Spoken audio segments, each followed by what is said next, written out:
Kami bersyukur Tuhan Yesus buat hari yang baru.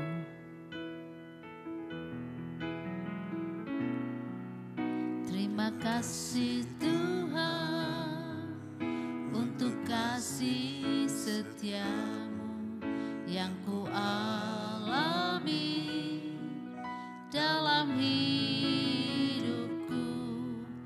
Terima kasih Yesus untuk kebaikan-Mu sepanjang hidupku.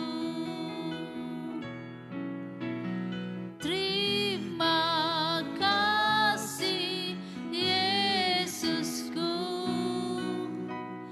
buat anugerah yang Kau beri, sebab hari Tuhan adakan syukur bagi-Mu.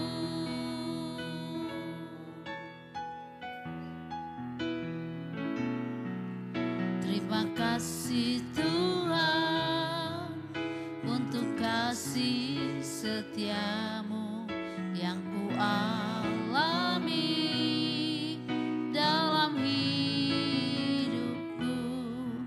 Terima kasih Yesus untuk kebaikan-Mu sepanjang hidupku. Terima kasih Yesusku buat anugerah yang Kau beri, sebab hari ini Tuhan adakan syukur bagi-Mu.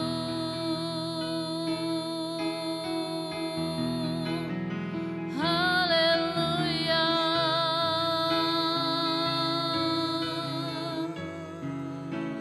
Terima kasih Yesus.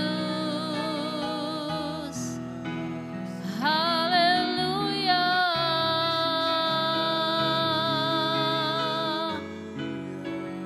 Haleluya. Terpuji nama-Mu, terpuji nama-Mu Tuhan. Haleluya. Terpuji nama-Mu Tuhan. Haleluya. Haleluya. Oh Yesus, mulia nama-Mu, ajaib perkasa Kau Tuhan. Haleluya. Haleluya. Segala hormat bagi-Mu Tuhan. Haleluya.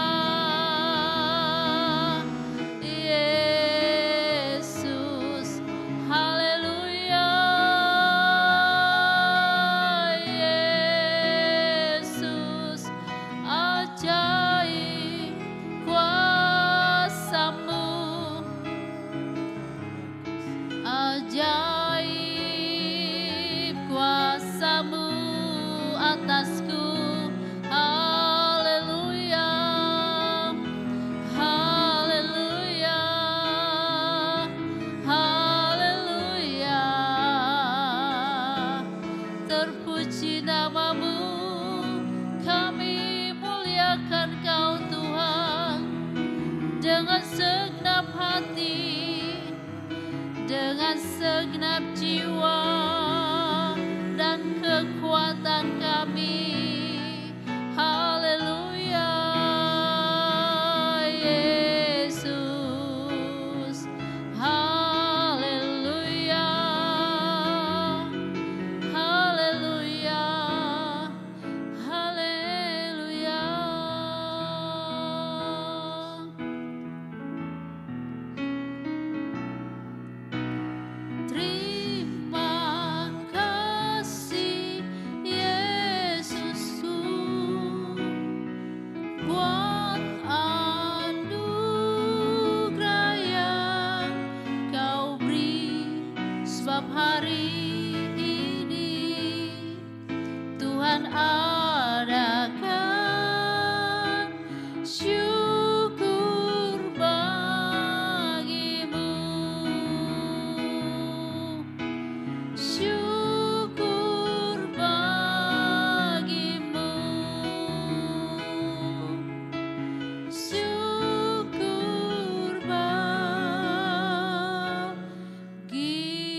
Our Father, which art in heaven, hallowed be thy name.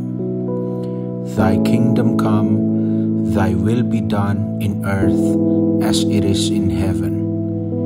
Give us this day our daily bread, and forgive us our debts, as we forgive our debtors. And lead us not into temptation, but deliver us from evil. For thine is the kingdom, and the power, and the glory, forever. Amen.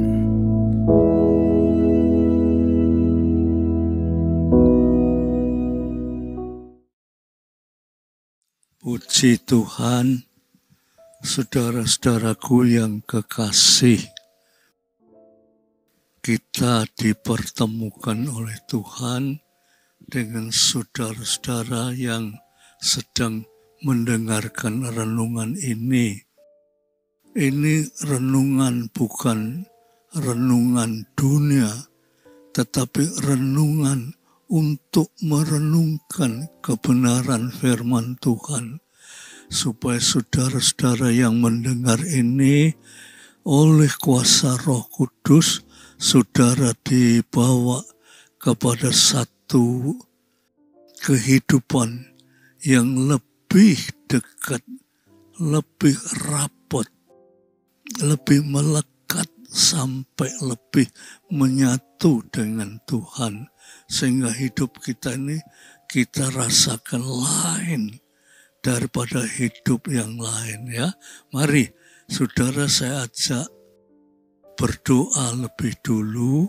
Sesudah itu lantas kita buka Alkitab kita untuk dalam waktu yang singkat saja merenungkan kebenaran kitab suci, ya. Kita berdoa. Tuhan, kami berdoa karena sebentar kami akan mendengar kebenaran firman Tuhan. Kiranya Roh Kudus berkenan membuat kami mengerti kebenaran firman Tuhan dan kami hidup di dalamnya. Dan hidup di dalamnya itu akan mencapai hidup yang kekal. Terima kasih Tuhan. Dalam nama Yesus Kristus. Amin. Saya ingin membacakan saudara sebuah ayat, satu ayat saja dari Yohanes, Injil Yohanes, pasal 1, ayat yang ke-14. Mari, walaupun ini mungkin saudara sudah banyak baca, tetapi untuk memberi arti, mungkin kita belum mencapai ke sana. Tetapi kali ini saudara harus mengerti arti daripada ayat ini, supaya kehidupan rohani kita itu terus dibangun untuk mencapai kehidupan yang diberkati oleh Tuhan, ya. Mari saudara-saudara, saya ajak membaca di dalam Injil Yohanes pasal 1 ayat 14, ya. Saya bacakan, ya saudara. Firman itu telah menjadi manusia dan diam di antara kita, dan kita telah melihat kemuliaannya, yaitu kemuliaan yang diberikan kepadanya sebagai anak tunggal Bapa, penuh kasih karunia dan kebenaran. Saya bacakan lagi sekali, ya saudara. Firman itu telah menjadi manusia. Yang disebut firman itu ialah Yesus Kristus. Yesus Kristus adalah firman Allah yang menjelma menjadi manusia, ya. Dan diam di antara kita. Dia ada di tengah-tengah kita, ya. Dan kita telah melihat kemuliaannya. kita tidak bisa melihat Yesus, tetapi kemuliaan Tuhan itu kita bisa melihat. Tetapi mungkin kita belum mampu melihat karena kita masih diliputi oleh banyak hal-hal yang bersifat duniawi. Tetapi kalau kita melihat dari sudut firman Tuhan dan kita banyak mendengar kebenaran-kebenaran firman Tuhan, kita bisa melihat kemuliaannya, ya.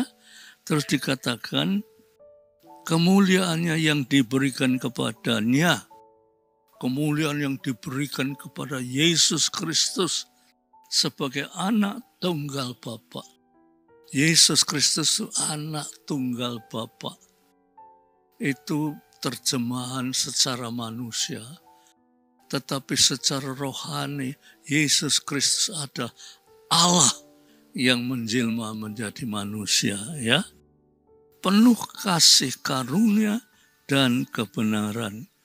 Penuh kasih karunia, ya, dan kebenaran. Mari saya coba jelaskan apa artinya. Yang jelas, saudara, Allah itu turun ke dalam dunia, menjelma menjadi manusia, yaitu Yesus Kristus. Sebab Allah melihat manusia itu banyak menderita. Di dalam Mazmur sudah sering saya bacakan. Mazmur 128 itu sering saya bacakan. Ya, berbahagialah orang yang takut akan Tuhan. Kata takut akan Tuhan itu yang menghormati Tuhan, melakukan firman-Nya, dan yang hidup menurut jalan yang ditunjuknya. Jadi hidupnya itu menurut jalan yang ditunjukkannya. Itu orang yang bahagia. Sebab saudara-saudara, saya sudah sering katakan, cuma mungkin kurang menyadari, di dunia ini tidak ada yang disebut bahagia, itu tidak ada. Di dunia ini tempat penderitaan, kesusahan, kesakitan, bahaya, dan seterusnya. Kebahagiaan itu tidak ada. Tetapi di dunia ini ada kebahagiaan karena dikatakan itu firman itu menjelma menjadi manusia. Allah turun ke dalam dunia menjadi manusia untuk memberitakan tentang kebenaran firman Tuhan. Supaya siapa yang takut akan Tuhan, yaitu mendengarkan firman Tuhan, patuh firman Tuhan, menghormati Tuhan, dia memperoleh kebahagiaan. Bukan saja kebahagiaan, tetapi memperoleh hidup yang kekal. Saudara-saudaraku yang kekasih, marilah kita ini akan lebih mengerti. Ya, kita ini sudah banyak berkecimpungan di dalam gereja. Kita banyak sudah lama menjadi anak-anak Tuhan. Kita ini orang-orang yang dikatakan orang-orang yang percaya kepada Tuhan. Tetapi sampai di mana kepercayaan kita kepada Tuhan? Orang yang percaya kepada Tuhan itu, yang dikatakan percaya kepada Tuhan itu berarti hidupnya itu dipercayakan kepada Tuhan. Atau hidupnya tidak lagi dipercayakan pada dirinya sendiri, tetapi hidupnya itu dipercayakan kepada Tuhan. Sehingga Tuhanlah yang menjadi landasan hidup kita. Sehingga kalau Tuhan yang menjadi landasan hidup kita, itulah yang disebut berbahagia. Itulah yang disebut keselamatan. Bahkan itulah yang disebut akan mencapai kepada hidup yang kekal. Saudara-saudaraku yang kekasih, Tuhan berfirman, coba saya bacakan lagi sekali ya. Firman itu telah menjadi manusia dan diam di antara kita, dan kita telah melihat kemuliaannya. Kemuliaan Tuhan itu, Tuhan bilang sudah kita lihat. Tapi apakah saudara sudah melihat? Kita hanya melihat hal-hal yang bersifat duniawi. Kemuliaan-kemuliaan duniawi.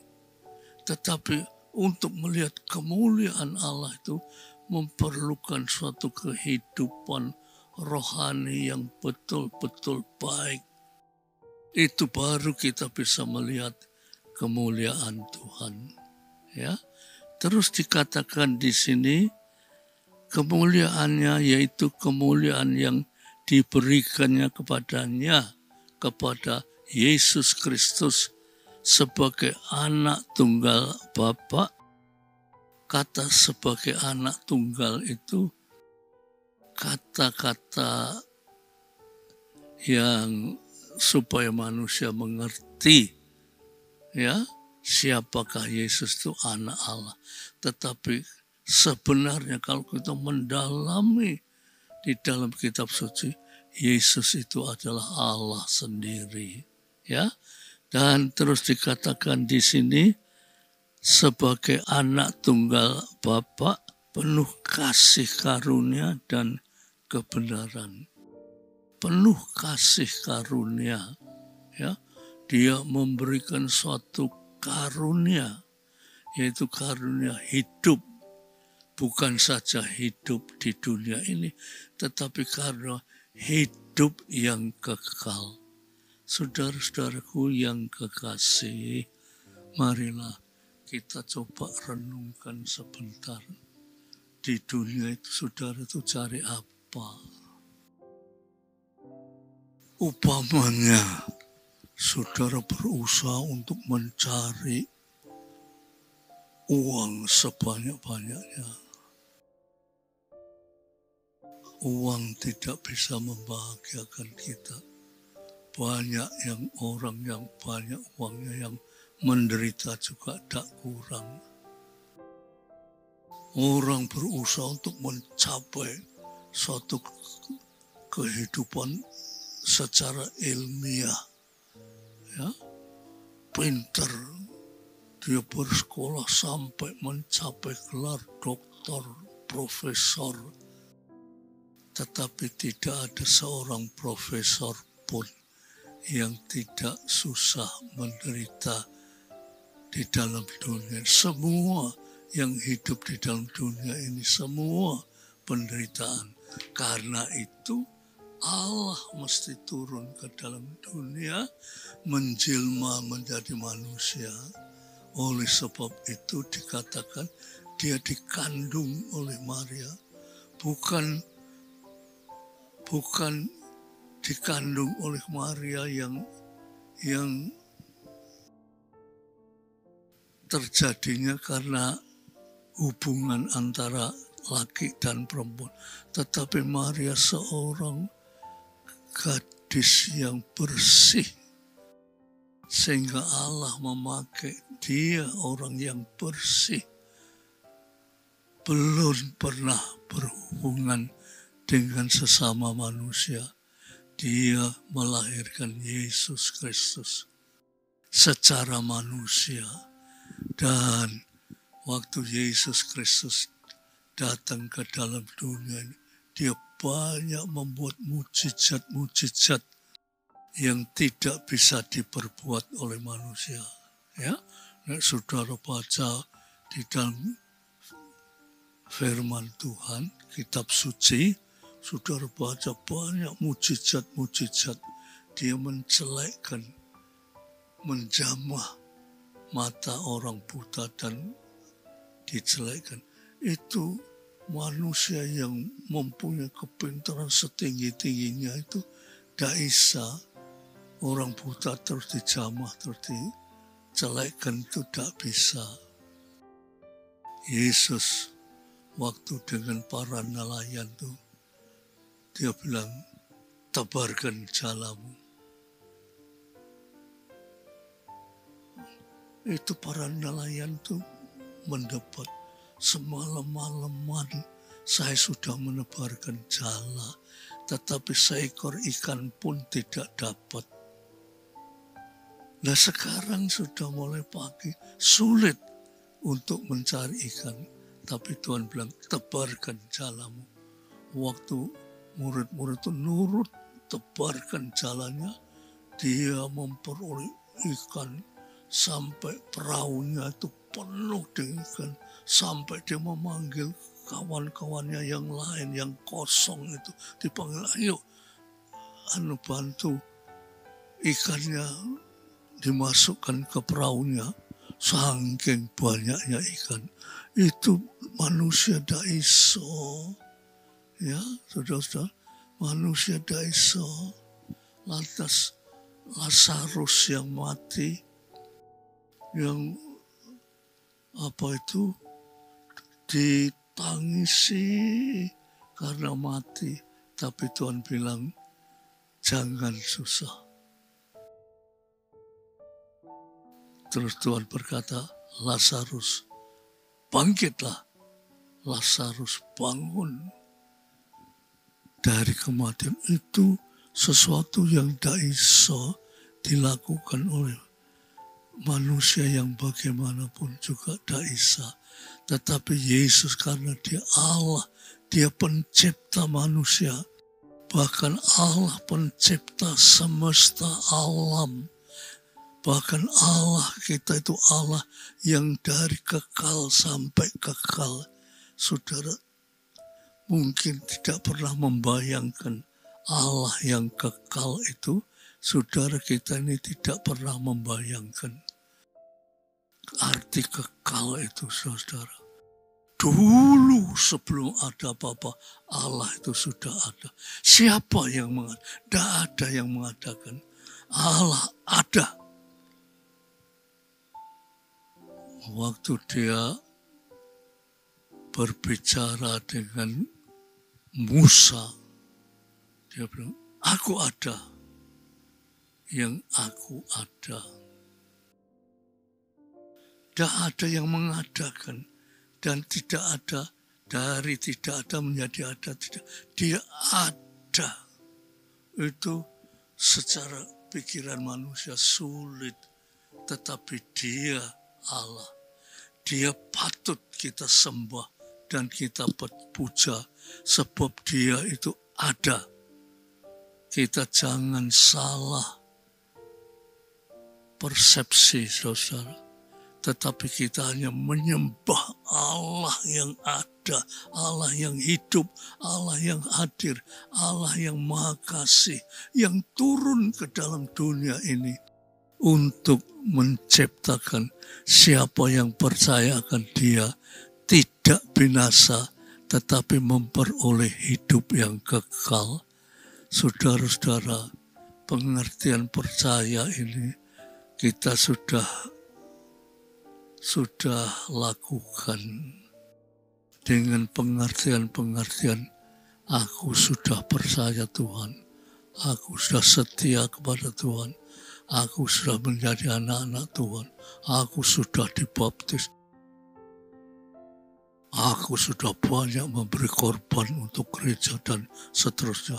Itu saudara sebut setia kepada Tuhan. Saudara sebut percaya kepada Tuhan.